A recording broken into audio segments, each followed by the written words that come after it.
गुरुजी, जैसे कि वो एक श्लोक है भगवत गीता का, जिसमें बताया कि जिस जैसे जैसे भाव के स्मरण करते हुए शरीर को त्यागते हो वैसे वैसे आपका शरीर मिलता है। तो परपट में प्रभुपाद जी ने बताया है कि जो जीवन भर आपको जैसा आपका स्मरण रहता है, जीवन भर मृत्यु के समय आपको वही चीज़ें सारी चीज़ याद आता है। अभी इसमें यह है कि भरत जी का उदाहरण एग्जाम्पल दिया गया उसमें। तो भरत महाराज जी तो बहुत भक्ति किए थे, पर लास्ट टाइम में वो हिरण से आसक्त हो गए थे। लास्ट टाइम पे नहीं हुए, लास्ट टाइम से कुछ साल पहले से वो हिरण से अटैच हो गए। लास्ट टाइम पे नहीं हिरण याद आया, वो 2-3 साल तक हिरण के साथ थे, वो बच्चे के साथ, है ना। वो बच्चा तो उसका मतलब जिसका साथ करोगे। तो भरत महाराज ने हमें क्या सिखाया? भरत महाराज ने हमें ये सिखाया कि संग से बचो गलत, क्योंकि कितनी भक्ति करी होगी, परंतु उसका एक प्लस पॉइंट क्या था, जिन्होंने भक्ति करी उनको जब अगला जन्म हिरण का मिला तो वो सिर्फ आश्रम के चारों तरफ घूमते थे। जो साधुओं का, वैष्णवों का, भक्तों का आश्रम था उसके चारों तरफ घूमते थे। हिरण के शरीर में भी वो भगवान को भूले नहीं, परंतु गलती तो करी। क्या आसक्त हो गए? किससे? हिरण से। तो हिरण का शरीर मिला, परंतु भावना, क्योंकि पूरे जीवन क्या कर रहा था? कृष्ण भक्ति करी थी। तो हिरण के शरीर में भी कृष्ण भक्ति याद रही। और फिर अगला जन्म किसका मिला? जड़ भरत का। फिर अगला जन्म किसका मिला? जड़ भरत जी का।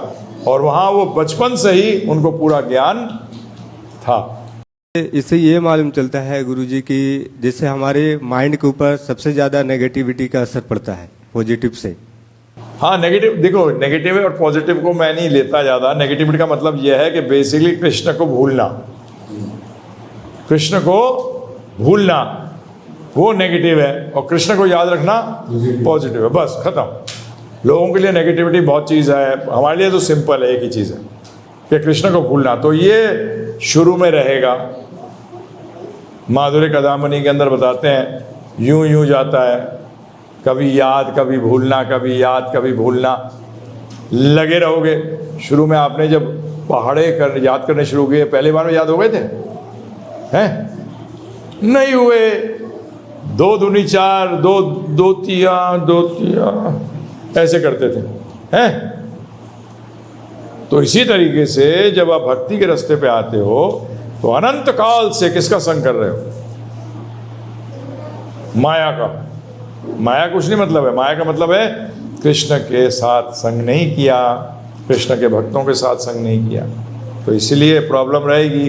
परंतु भगवान ने गीता में बता दिया, अभ्यास और वैराग्य। किससे?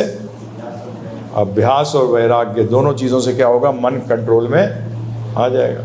परंतु भगवान ने ये भी कह दिया गीता में, योग क्षेम में वाम में हम, कि अगर कुछ कमी रह जाएगी अंत में तो उसको संभाल लूँगा। जैसे भरत महाराज की कमी रही तो संभाल लिया भगवान ने। हिरण का शरीर में मिला, परंतु याद रहा, पिछला जन्म याद रहा। आश्रम के आसपास जहाँ सनत ये 4 कुमार रहते थे, उसी आश्रम के चारों तरफ घूमते थे वो, और जन्म भी उनको वहीं मिला।